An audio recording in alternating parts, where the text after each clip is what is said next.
Salam, hər vaxtınız xeyir olsun. Bugün sizinlə ABC Akademiyanın sınaq toplusundan 35-ci sınağın sualları ilə tanış olacağıq.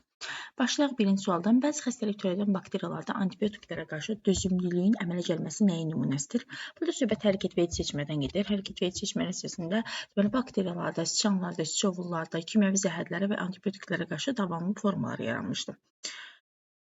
İkinci sualda deyir ki, təbii seçmə bütün canlı orqanizmlərə nə zaman təsir göstərir? A-da deyir ki, yalnız embrional dövrdə, B-də yalnız postembrional, C-də də yalnız qocağı dövrdə. Yəni bunların heç birisində yalnız olduğuna görə doğru cavab deyil. Çünki yalnız deyə bilmirik ki, embrional dövrdə təsir göstərir, yaxud da ki, yalnız deyə bilmirik ki, postembrional dövrdə təsir göstərir. Ontogenezi dövründə ümumiyyətlə, yəni ziqotdan ölənə qədər D bəndində olduğu kimi, yəni təsir göstərə bilir buna. Sadəcə ikinci sualda D bəndi doğrudur. Üçüncü sualda, abiyogenez vəziyyətini irəli sürən Aristotelin fikirlərinə uyğun olmayan variantı seçin. Cansızların daxilində aktiv bir güc var. Deməli, abiyogenez vəziyyətini irəli sürənlərdən biri də Aristotel. O deyirdi ki, həyat cansızlardan yaranmışdı. Cansızların daxilində aktiv bir güc var. Bəli, bu doğrudur. Cansızların daxilində olan iş görmə qabiliyyəti onları canlıya çevirmişdir. Bəli. Həyat spontan yaranmışdı. Doğrudur. Yəni Aristotelin fikridir. Canlılar sadə mürəkkəbə doğru inkişaf edir. Doğrudur. İdeyalar gələcək dünya bir-birindən fərqli məkanlarda mövcuddur deyir. Xeyr. Yəni Aristotelin fikrinə görə demək hər bir şeyin kölgəsi var.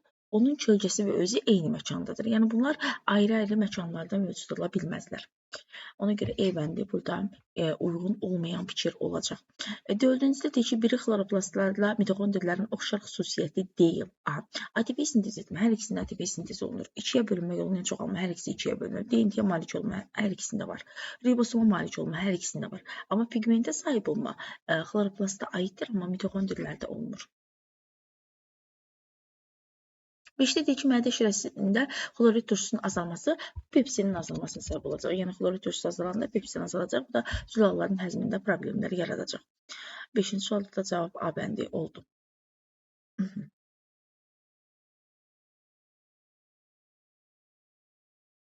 Endosimbiyoz nəzəriyyəsinə görə müasir mitokondri xloroplastların əcdadı bir vaxtlar müstəqil prokariot orqanizmlər olmuşdular. Verilənlərdən hansı bu fikrin təsdiqini ifadə etmir? Mitokondri xloroplastların formaları. Formaları demək oxşayır bakteriya formalarına. Yəni uzunsov formalıdır, oxşayır bakteriyalar. Məsələn, basillərdə də uzunsovluq var. Oxşardır. Mitokondri xloroplastların ölçüləri. Ölçülər təqribən bakteriya ölçülərinə yaxındır. Yəni prokariot orqanizmlərin ölçülərinə yaxındır. Həlqəvi DNT-nin olması. Bəli, həlqəvi DNT mitokondri xloroplastlarda da var, plazmidlərdə də, yəni həlqə şəkilli DNT-lərdə. Ona görə oxşardır. Ribosomların olması. Bəli, ribosomlar prokariotların ribosomuna oxşayır.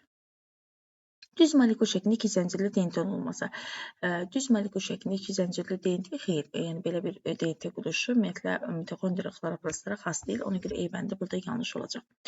7-ci sualda canlı orqanizmin öyrənməsinin hansı səviyyələri Haeckelin termin kimi müəllifi olduğu elmin tədqiqat obyekti ola bilər?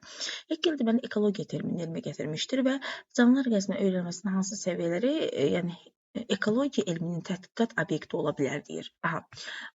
B, C, D, E hamısında yalnız sözlər var. Yalnız biosfer səviyyəsi, yalnız orqanizm səviyyəsi. A bəndində isə populyasiya, biosfer və biogenetik səviyyə. Üçü demək birlikdə verilib. Deməli, ona görə də burada A bəndi doğru olacaq. 8-ci sualda. Verilən çoxalma üsullarından hansı həm çox hüceyrələrdə, həm də bir hüceyrələrdə müşahidə olunur? İkiyə bölünmə bir hüceyrələrə xasda çıxdı bu.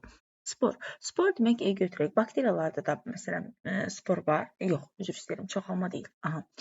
Göbələklərdə də bir hüceyrəli göbələklərdə də sporla çoxalma var. Məsələn, mikor göbələk sporlardan çoxala bilirdi. Başçıqlarında sporlar olurdu.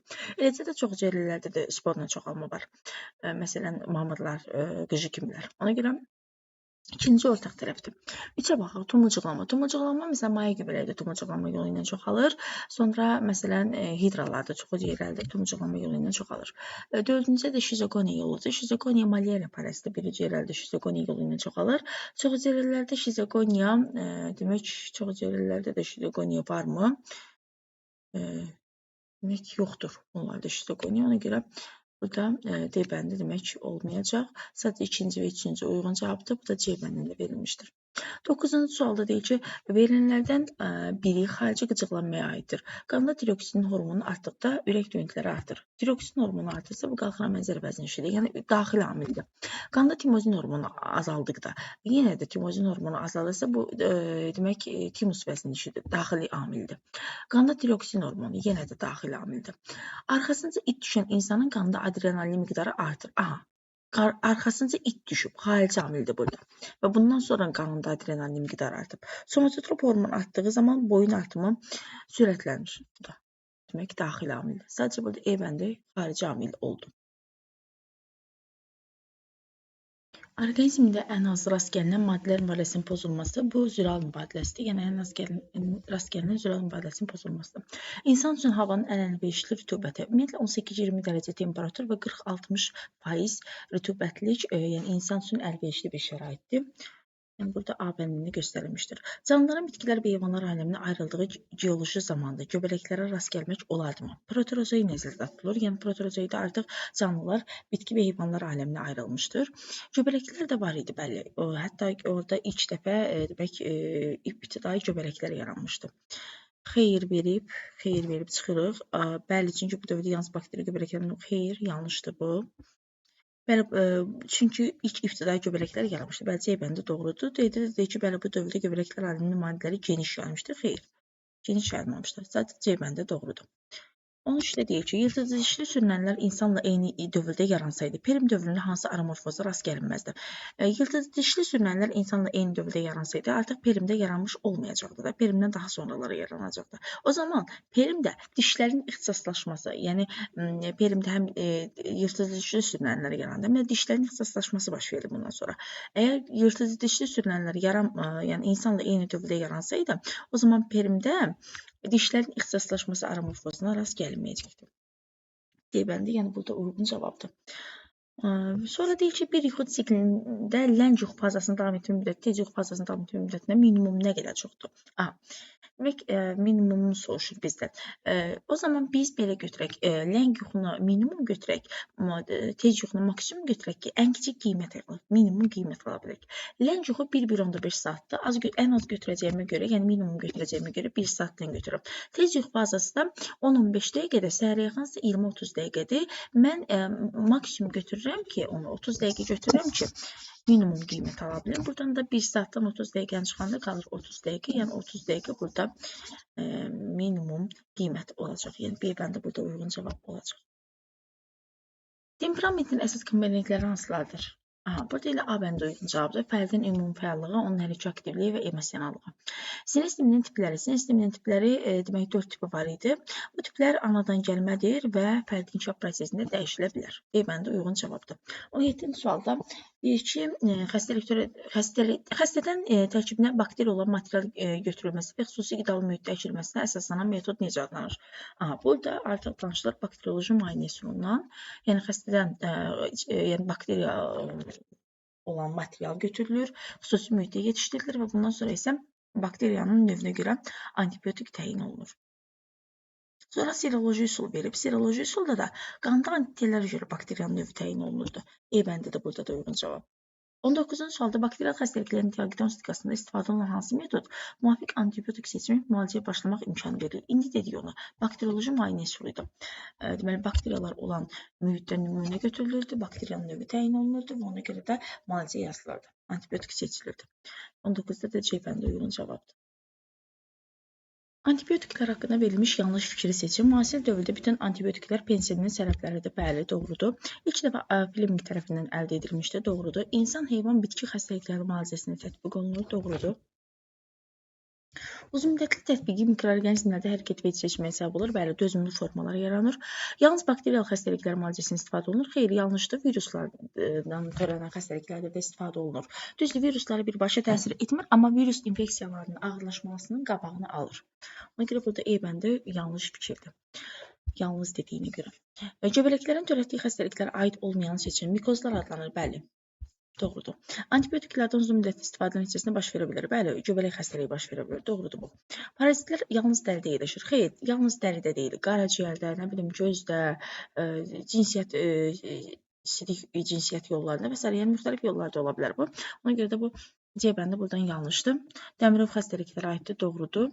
Yaşlı insanlarda inkişaf riski uşaqlara nisbətən yüksəkdir, doğrudur. Sonra 22-ci sual. Sual işarəsini yerinə yazmaq olar. Saç qıran, Dəmirov, mikoz, keçəlik. Bunlar hamısı göbələyə aiddir. Yəni bu ortada da onda biz göbələk yaza bilərik. Göbələk də E bəndində verilmişdir. Verilənlərdə neçəcə protozooz xəstəlikdir. Protozooz xəstəlik nə deməkdir? İbtidai bir hüceyrəli heyvanlar tərəfindən törədilən xəstəlik. Protozoozlar əmöbiyazdır, demək malyariyadır, tirpanosomozdur və leishmaniozdur. Yəni bunlar döldüyü əmöb, malyariya paraziti, tirpanosom və leishmaniya tərəfindən törənən protozooz xəstəliklərdir. Bu da B bəndində verilmişdir. Koksidikimlər sinfinə aid olan heyvanları seçin. Koksidikimlər sinfinə aid olan heyvanlar burada malyariya ilə toksoplazma verilib. A bəndində bu heyvanlar, yəni koksidilər sinfinə aiddir. Daşıyıcıları dişi mığımığalar olan xəstəlik hansıdır? Leishmaniya xəstəlikdir ki, dişi mığımığalar tərəfindən deməli insana keçirilir. Sonra demək 26-da deyir ki, 5 ədəd liambliyada neçə ədəd qamçı saymaq olar? 1 ədəd liambliyada 4 cüt qamçı var. Yəni 8 ədəd. 5-i vurarkən 8-ə edir 40. Yəni 40 ədəd burada qamçı saymaq olar. Bu da D bəndində verilmişdir. Sonra 27-ci sualda insan üçün bilavasitə yoluxucu olan yetişmiş və yetişməkdə olan yumurtaların ayrılması hansı elementin xüsusiyyətidir? Əlaqə təmas elementlərinə söhbət gedir burada. Yəni onlarda bilavasitə insan üçün deməli yoluxucu olan, yetişmiş və yetişməkdə olan deməli yumurtalar ayrılır. Havada uzun müddət həyatlıq qabiliyyətini saxlaya bilər. Havada uzun müddət həyatlıq qabiliyyətini saxlaya bilənlər vərəm çöpləri idi. Bundan başqa burada bakteriya və göbələk sporlarını da biz deyə bilərdik. Sonra 29-cu sualda düzgün ifadəni seçin. Düzgün ifadə havanın mikroflorası meteoroloji şəraitdən asılı deyil, asılıdır. Yəni küləkli havada havada mikroorqanizmlərin miqdarı artır, yağışlı havada azalır. Yağışlı havada havanın mikroflorası torpaq mikroflorasına yaxın olur. Xeyr, əksinə asılı deyil deyib. Bu da yanlışdır, bu da yanlışdır. Küləkli havada mikroorqanizmlərin sayı azalır. Xeyr, artır havada. Atmosferin əsas çirklənmə mənbəyi torpaqdır, bəli. Bu doğrudur. Qapalı yerlərdə yuxarı tənəffüs yolları xəstəliklərinin səbəbi mikroorqanizmlər olmur. Yanlışdır, ona görə bu da. 29-da D bəndi, yəni uyğun cavab oldu. Hansı diaqram verilən ərazilərdə mikroorqanizmlərin miqdarını düzgün əks etdirir? Birincidə deyir ki, atmosferin yuxarı qatları. Atmosferin yuxarı qatlarında mikroorqanizmlərin miqdarı azdır. Yəni az olana baxacaq. Burada D-də məsələn 3 verib, C-də 4 verib, bunu çıxdıq. Sonra meşələrin havası. Meşələrin havasında mikroorqanizmlərin miqdarı az olacaq. Yəni burada da bir o qədərdir, yəni mikroorqanizm olmayacaq. İkinci də uyğun cavabdır. Hansına uyğundur? Bir dəqiqə. Burada məsələn elə bilirəm A və B daha yaxın olacaq cavablar içərisində. Çünki burada da 2-nin miqdarını çox verib.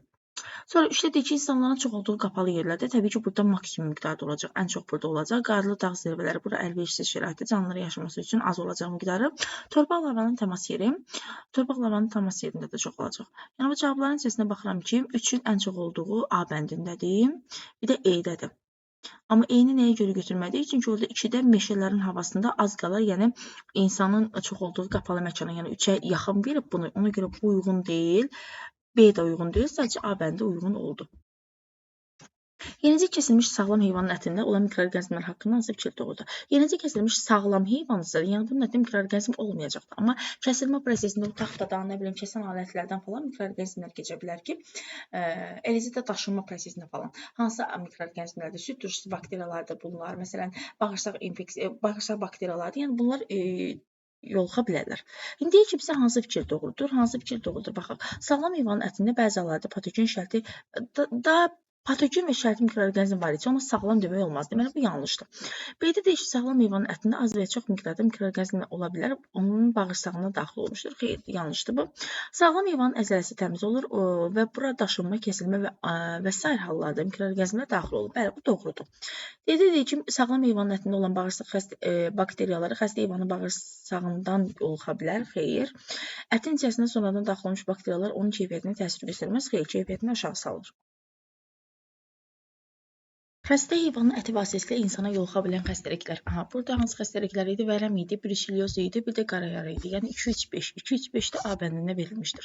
33-də balıq məhsullarının tərkibində olan Clostridium və Salmonella cinsli bakteriyalar bu məhsullar üçün normal mikrofloradır. Xeyr. Sudan daxil olur. Xeyr. Torpaqdan daxil olur. Bəli. Havadan daxil olur. Xeyr. Bu cins bakteriyalar balıq məhsullarında rast gəlmir. Xeyr. Yanlışdır bu. Heyvanın həm əti, həm də südü ilə ötürülə bilən zoonoz infeksiyadır. Əti və həm də südü ilə ötürülə bilir. Bu bruseliyozdur. A bəndə uyğun cavabdır burada. Sonra 35-də süd və süd məhsulları üçün spesifik mikroflora hesab olunur. Burada nə idi? Süd turşusu bakteriyaları idi, laktobakteriyalar və maya göbələkləri. Yəni burada A bəndə uyğun cavabdır. Süddən həm də süd məhsullarında ola bilirdi. Demək, süd məhsullarının müayinəsi nəyə əsasən aparılır? Süd məhsullarının müayinəsi süd məhsullarında olan bağırsaq çöpü bakteriyalarının miqdarına görə aparılır. Yəni 36-da da cavab C bəndi olacaq. Təzə əti düzgün saxlanılmadıqda mikroorqanizmlərin sayının dəyişməsi. Təbii ki, düzgün saxlanılmadıqda getdikcə onun mikroorqanizmlərin miqdarı artacaq, yəni A bəndi. Sonra 38-də deyir ki, hansı geosfer qatı canlıların ən yüksək radioaktivliyə malik olan işıq şüalarının təsirindən qoruyur. Söhbət burada stratosferdən gedir. Çünki stratosfer qatında ozon təbəqəsi yaranır və zərərli ultraviyolət şüalarının təsirindən canlıları qoruyur. 39-da deyir ki, hansı orqanizmin biyokütləsi ilkin məhsulu yarada bilər? Proteontlərin biyokütləsi. Bu da proteontlər də bitkilərdir, yəni A bəndində verilmişdir. Sonra 40-da biosferdə canlı maddənin energetik funksiyasının əsasında hansı proses dayanır? Energetik funksiyanın əsasında dayanan proses fotosintez prosesidir. Yəni burada enerji əmələ gəlir və enerji də sonrakı hallarda, yəni zəncirlərin digər halqalarına ötürülür. 40-da da cavab C bəndi oldu. İndi burada bizim demək testimiz yekunlaşdı, 35-ci sınaq yekunlaşdı. Ümid edirəm ki, izahlar hər biriniz üçün aydın oldu. İnşallah ki, bəyənərsiniz. Bəyənsəniz videonu bəyənməyi və kanala abunə olmağı da unutmayın. Çox sağ olun. Hər birinizə təşəkkürümü bildirirəm.